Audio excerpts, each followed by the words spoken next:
Hello viewers, कैसे हो आप सब लोग। एशियन ज्ञान फॉर ऑल में आप सभी का स्वागत है। सीडीपी की जो हमने प्रैक्टिस सीरीज स्टार्ट की हुई है, चलिए हम उसको आगे बढ़ाते हैं। ये आपके सभी एग्ज़ाम्स में बहुत ही इम्पोर्टेंट है, तो प्लीज़ इसे ध्यान से देखिएगा। ये हमारा पार्ट 11 है।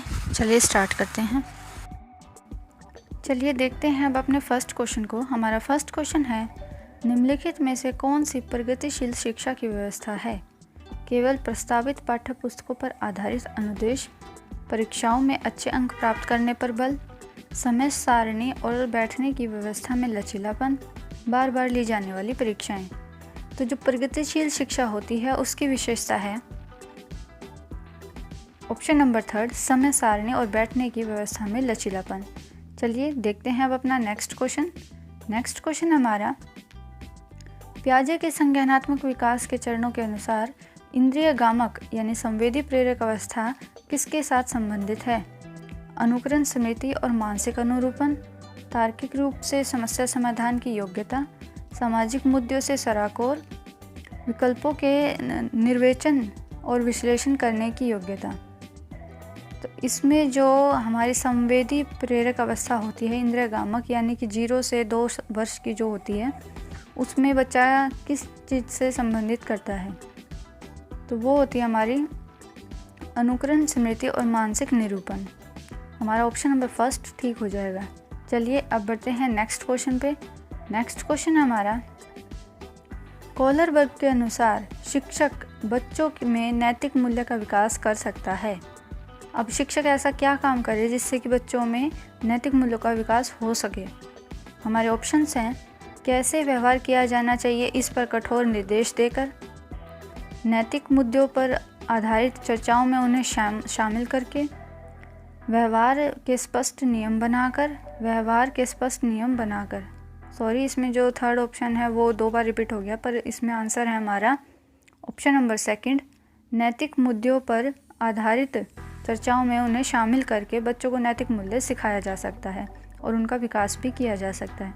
चलिए बढ़ते हैं नेक्स्ट क्वेश्चन पे। नेक्स्ट क्वेश्चन हमारा, छोटे शिक्षार्थियों को कक्ष में समवयस्कों के साथ अंतःक्रिया करने के लिए प्रोत्साहित करना चाहिए, जिससे छोटे बच्चे जो होते हैं वो कक्ष में यानी अपनी जो क्लास है उसमें जो अपने साथ के सहपाठी हैं उनके साथ में एक्टिविटी करते हैं, मिल के रहते हैं। तो उसके लिए शिक्षक को चाहिए कि वो उन्हें और भी ज़्यादा प्रोत्साहित करे।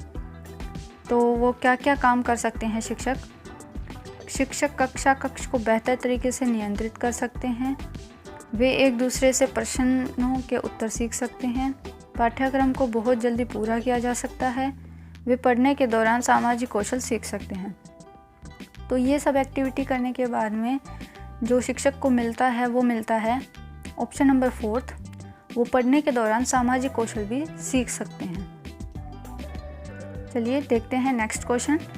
नेक्स्ट क्वेश्चन है, निम्नलिखित में से कौन सी समस्या समाधान की वैज्ञानिक पद्धति का पहला चरण है। परिकल्पना का निर्माण करना, परिकल्पना का परीक्षण करना, समस्या के प्रति जागरूकता, प्रासंगिक जानकारी को एकत्र करना। तो जो समस्या समाधान की वैज्ञानिक पद्धति है उसका पहला चरण होता है समस्या के प्रति जागरूकता, यानी कि जिस समस्या के लिए हम आगे बढ़ना चाह रहे हैं, उसके बारे में पता करना चाह रहे हैं, तो उसके लिए हमें इतना पता होना चाहिए कि किस चीज़ के लिए या किस पर्पज़ के लिए हम उस समस्या का सॉल्यूशन ढूंढ रहे हैं। चलिए देखते हैं नेक्स्ट क्वेश्चन। नेक्स्ट क्वेश्चन हमारा, मानव व्यक्तित्व परिणाम है। अब जो मानव का व्यक्तित्व है, बिहेवियर है, वो किस चीज़ का परिणाम है। केवल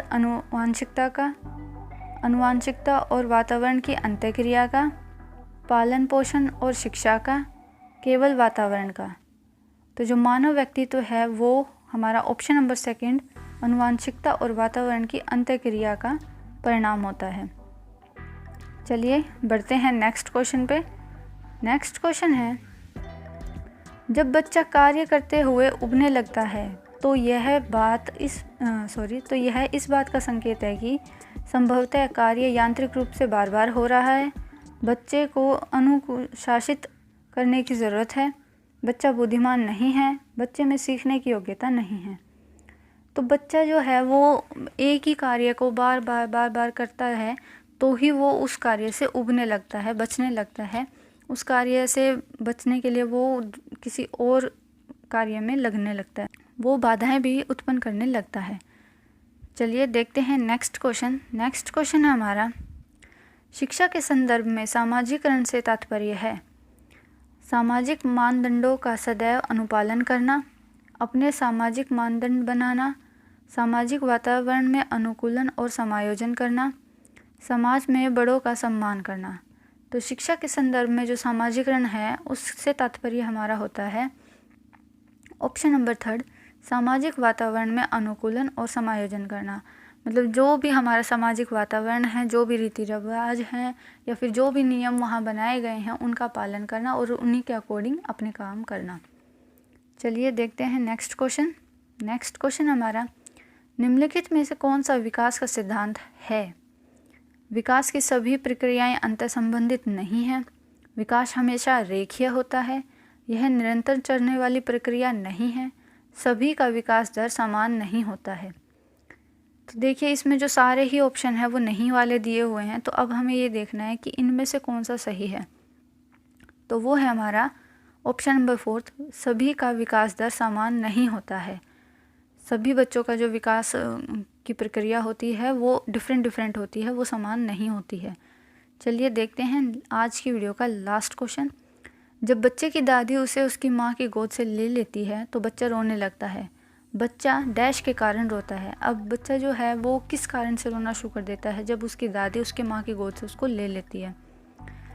संवेगात्मक दुश्चिंता से, वियोग दुश्चिंता से, सामाजिक दुश्चिंता से या अजनबी दुश्चिंता से? तो बच्चा जो रोने लगता है वो रोता है ऑप्शन नंबर 1, संवेगात्मक दुश्चिंता से। यानी जो उसके संवेग होते हैं अपनी माँ के प्रति, भावनाएं जो होती हैं, उसको ये लगता है कि मुझे मेरी माँ से दूर किया जा रहा है, इसलिए वो रोने लगता है। तो आपको मेरी वीडियो कैसी लगी प्लीज़ मुझे कमेंट बॉक्स में कमेंट करके ज़रूर बताइएगा। और मेरे चैनल को सब्सक्राइब कीजिए, बेल आइकन को प्रेस कीजिए ताकि आपको हर नोटिफिकेशन टाइम पे मिल सके। थैंक्स फॉर वॉचिंग एशियन ज्ञान फॉर ऑल।